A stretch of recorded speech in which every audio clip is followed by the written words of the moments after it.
Haha, guess who is early?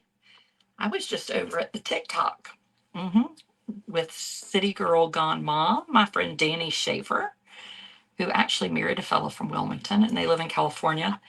And so tonight we're going to be talking about HCM, hypertrophic cardiomyopathy. And I was just over there watching Dr. Design with Danielle. So I thought I'm going to go live and then he's going to come over here and join us in a minute.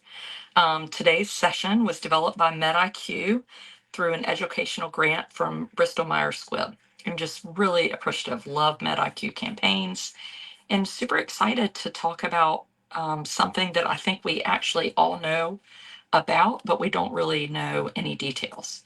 So we're going to hear from one of the experts. Dr. Design is from the Cleveland Clinic, obviously, is where you go for heart stuff. Everybody knows that, even little people in North Carolina. And he's going to come on and talk to us really.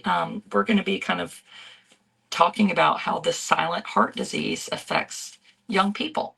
And I think it's going to be really interesting. So if you missed the first session, you're going to go back to TikTok. We're going to add Dr. Desai right here.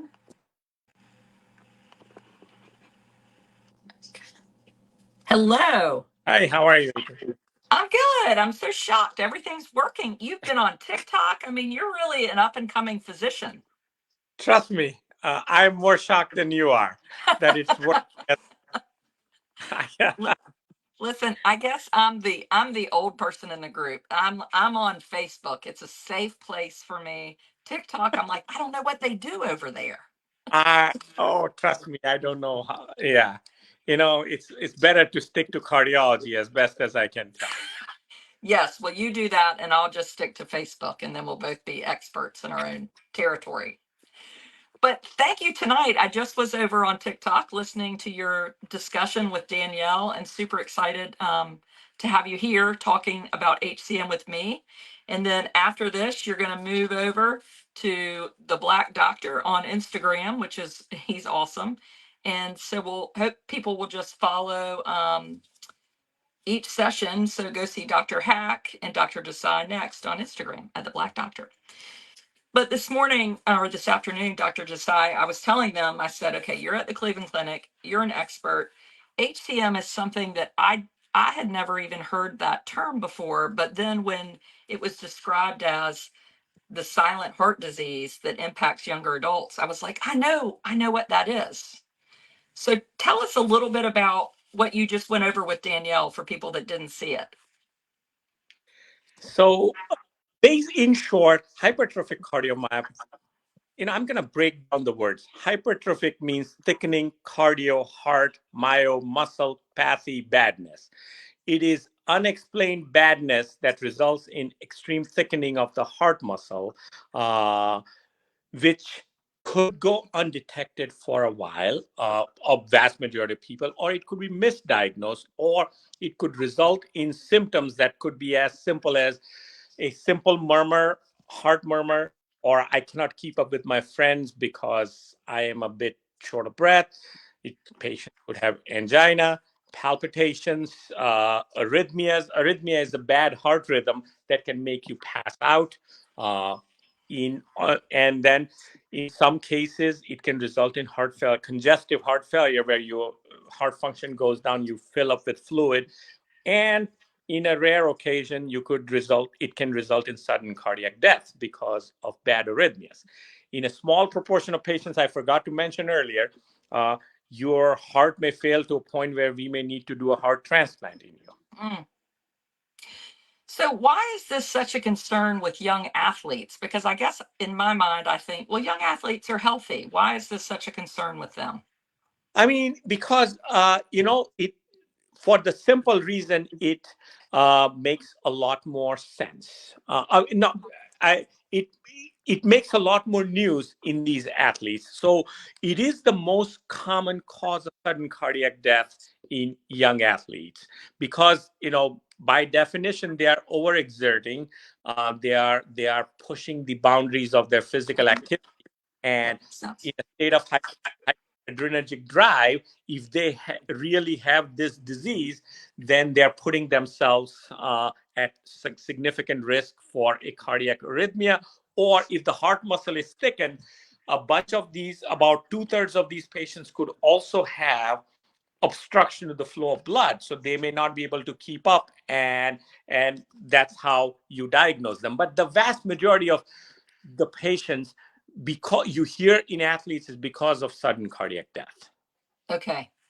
And so I have, like Danielle, I have 4 children. I have 3 teenagers who are athletes. What are the signs and symptoms? Yeah.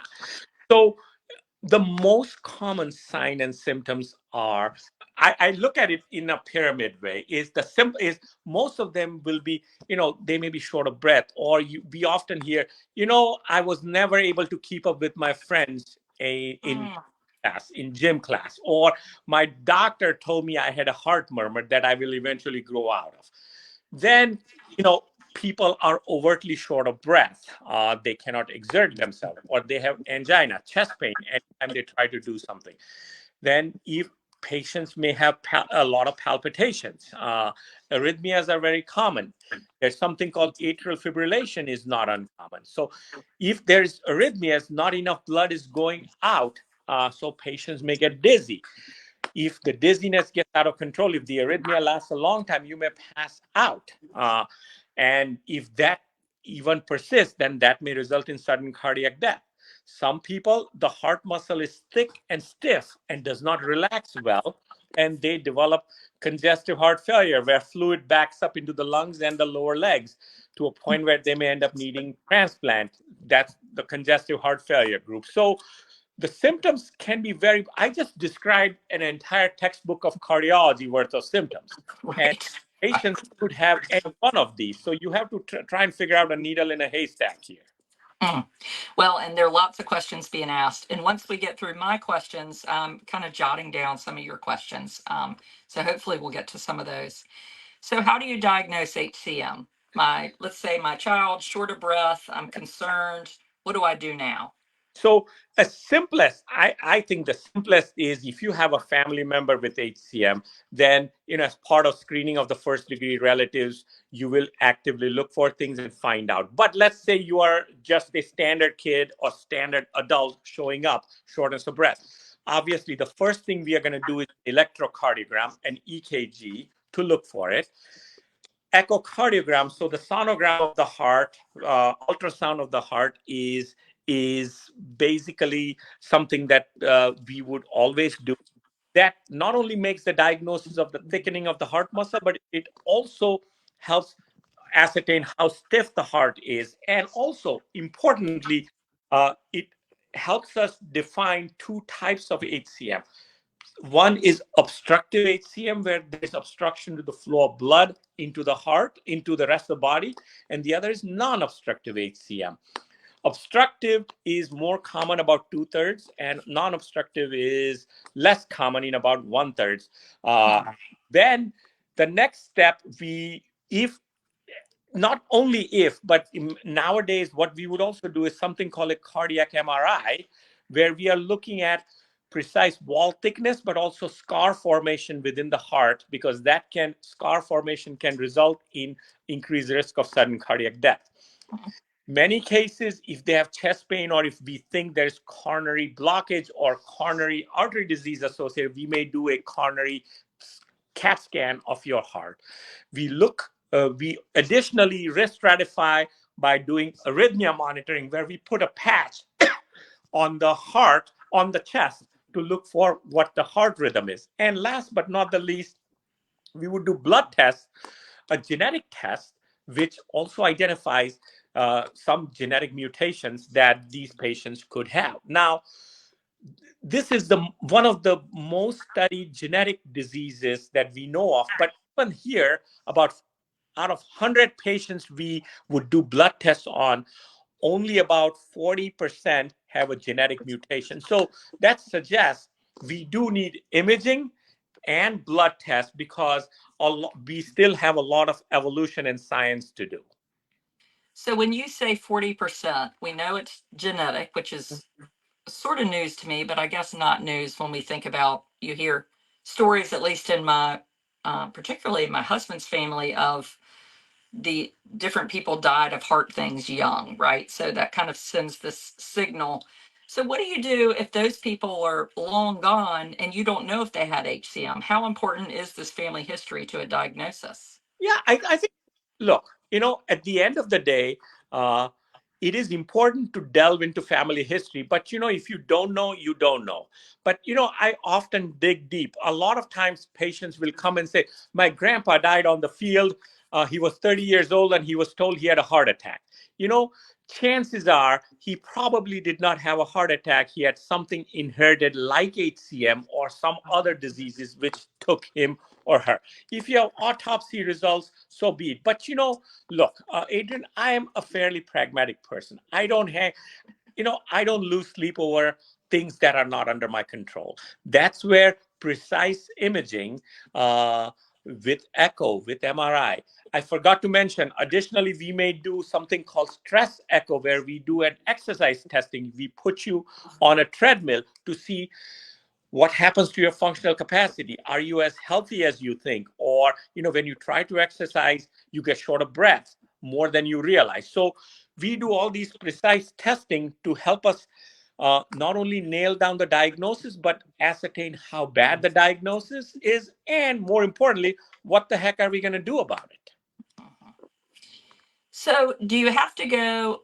This obviously is your specialty. So, if I live in a little town in North Carolina, do I have to go to an HCM specialist for a diagnosis?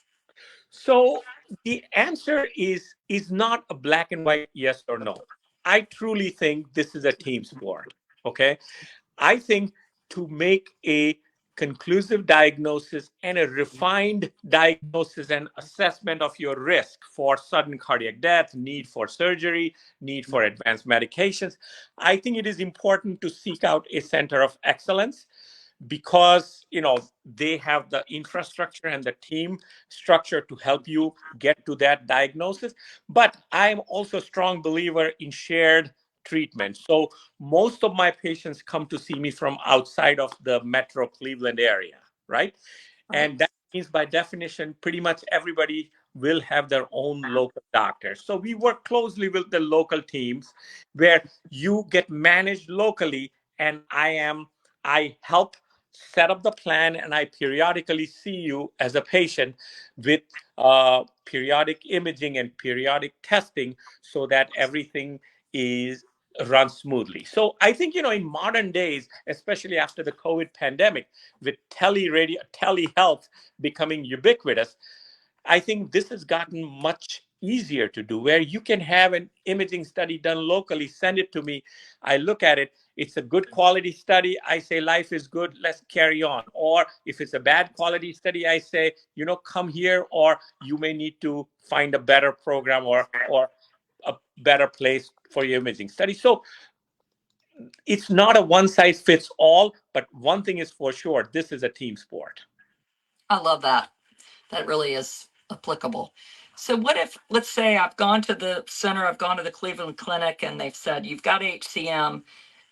Do I go back and kind of do visits with my doctor? Yeah, what's this going to I, look like for my future? I always recommend that. Look, what I tell my patients is as follows. If there's a 911 emergency, and if you need to call the ambulance, where is the ambulance going to take you? To the nearest hospital. Somebody there needs to know of your history. I can, in nowadays, with my chart and telehealth, they can always look up my notes. But you need to have, so I generally recommend working with a local physician, and a center of excellence as a backup, where refined discussions are had, but then you go back to your mothership once you go home. And it's funny, our town is pretty small, about 5,000, and I have two pretty good friends that have been up to the Cleveland Clinic, and just really feel appreciative, and then come back home and feel like they're getting great care here. So it really does seem like really Yeah. nice teamwork. Yeah, I think that's the look. If you have a a complicated disease that requires complicated decision making, everybody's not going to be an expert in everything. Okay. Right. So that's where a center of excellence comes into play. And but then uh, shared governance, for the lack of a better term, is always good. Right. So we have time for a few questions, which is very rare. I'm so impressed with us, Dr. Desai. And you might have answered this already, but I'm not sure, and I think it's an important question. Will an echocardiogram show HCM? Yes, it should. There are some subtle types where it may not be entirely evident. Echocardiogram, let me rephrase it.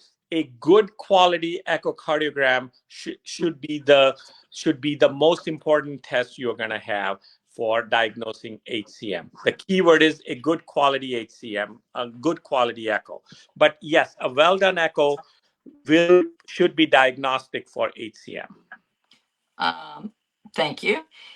Should I get scanned with no family history? You know, not really. I don't want to create a mass hysteria here. Look, everybody as they get older should do age appropriate recommended screening. If you have symptoms, then those symptoms should drive what kind of testing that needs to happen.